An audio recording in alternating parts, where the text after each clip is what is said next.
All right, Brian, with this fifth one here, I think this really gets to something that is core to the foolish investing outlook, right? Where we want good businesses that are going to be sustainable, are going to enjoy some great tailwinds that will kind of push them to growth.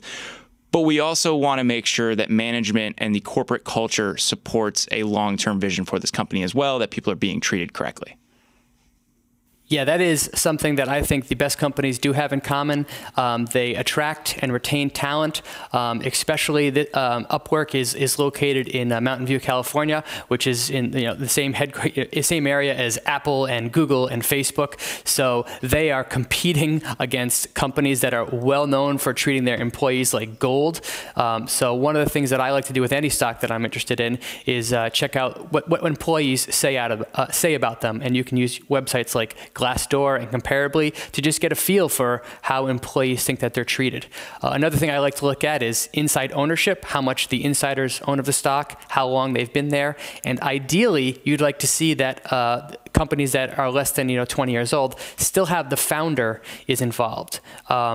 So when I look at UpWork today, UpWork as we know it was really formed back in 2015 when two online freelance marketplaces called Olddesk and Elance were merged together. So the founders of Elance have since moved on, so they're not there anymore. And one of the co-founders of Odesk is UpWork's CTO, which is a good sign. Having said that, his other co-founder left the company in 2015. So UpWork's CEO, Stefan Kasriel, as I said, is the CEO. He joined the company in 2014, so he's only been there for a handful of years. He does own about 4 million shares of stock, which is about 4% of the company. That's a decent amount of skin in the game, as we like to call it. And if you look at the executive team in general, they own about 40%. That includes officers and directors. They own about 40% of the combined company. And that's what we really like to see, Brian, right? Is the fact that the people that are making these decisions for the company are bought into the long-term success of the company. Exactly. The higher you want to see that the executives and the people that are in charge will get burned very badly and feel the financial pain if they make decisions that are not in the long-term health of the company. And going back to those the Glassdoor ratings, UpWork gets about a 3.6 out of 5 on Glassdoor, and about 62% of employees would recommend it to a friend, excuse me. And the CEO gets an approval rating of about 74%. That's okay. That's not like stellar, off the charts, fantastic, especially when this company is going to be competing for talent in Silicon Valley. So I would like to see better Glassdoor ratings, but they're not terrible, I guess, is the key takeaway. So nothing atrocious there, but it is not a huge selling point for the stock. You're not like, okay, the numbers are okay, but people love working there. That's a competitive advantage. It's more of like, it kind of is what it is. I think that's exactly the right way to look at it. Why don't we turn our attention to your sixth piece of criteria, and that is kind of the red flags and the things that people need to be aware of with this company. What stands out to you? Sure. So experience has taught me the hard way that never invest in penny stocks, and this company is worth $2 billion, trades for about $17 a share, something like that right now. So it's in no way a penny stock. Another thing that has burned me in the past is when a company is overly dependent on a handful of customers for the majority of their business. In UpWork's case, it has thousands of paying customers, and the largest one was only about 2% of revenue. So that's not a concern at all. Another thing I like to see is that a company is riding a long-term tailwind as opposed to facing some kind of headwind where our market is shrinking. I think it's very fair to say that the market for freelancers is growing very quickly, so this company certainly has the wind at its back. And then I also want to make sure that the company isn't overly dependent on something that is outside of its control for success. So an example of that would be an oil company that is highly dependent on the price of oil, or a bank that's highly dependent on interest rates. Those are factors that are outside of their control. In UpWork's case, I don't see any factor like that would prevent its success, other than anything that was inside its own execution control. And then finally, I look at stock-based compensation. I don't want excessive stock-based compensation. In UpWork's case, the first 6 months of the year, stock-based comp was $3.6 million. That's very, very small when compared to the $120 million in revenue that it generated and its market cap of about $3 billion. So I have no concerns there. I want to dig into that excess customer concentration point you make there, because I think that that's something that can really be overlooked with a lot of businesses.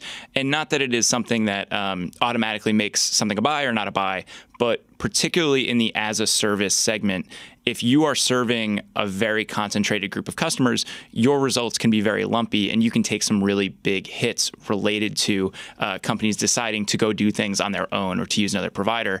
And so I think of Twilio really specifically when we're thinking about customer risk, because they were kind of the end-all be-all when it came to these building blocks on the developer side and all of this communication that would happen in-app.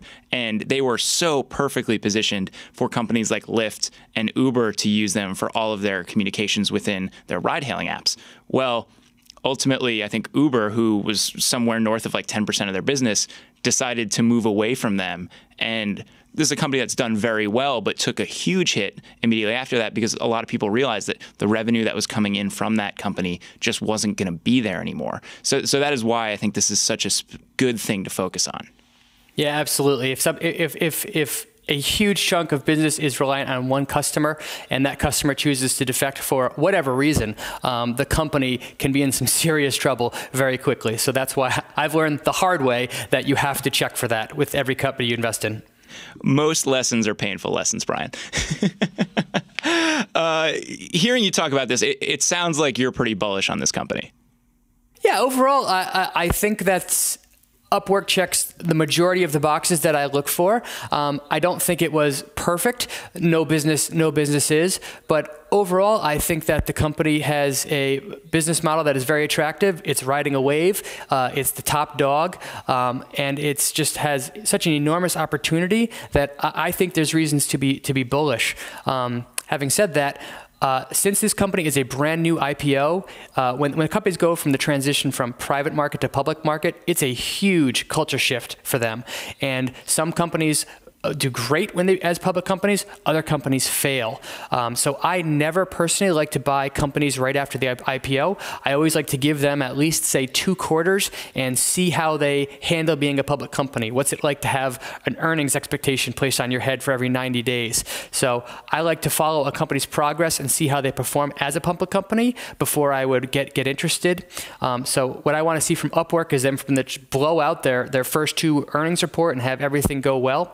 If that was the case, I would be a happy buyer of this stock, even if the price was much higher than it was today, because I would have much more confidence in their ability to be a public company. Yeah, there are a couple other reasons I think that that's a great outlook too, right? Like when a company first goes public, there generally aren't a lot of shares out there for people to buy. And so you have a lot of volatility with share price just because some shares are locked up and unavailable on the public markets. And like you said, you want people to have to deal with the scrutiny of being a publicly traded company. It's very different than being private, and you want to see how management handles that. I am very much in your camp. I think that this is a really compelling stock. I love the tailwinds, and I love the very clear path to profitability that I think we see with this business. I will probably be watching it the same way you do, where you're like rooting for good results, but hoping that the share price doesn't go nuts because you ultimately want to add to the position at some point. I think that's the right way to approach this stock, or really any new IPO that comes out.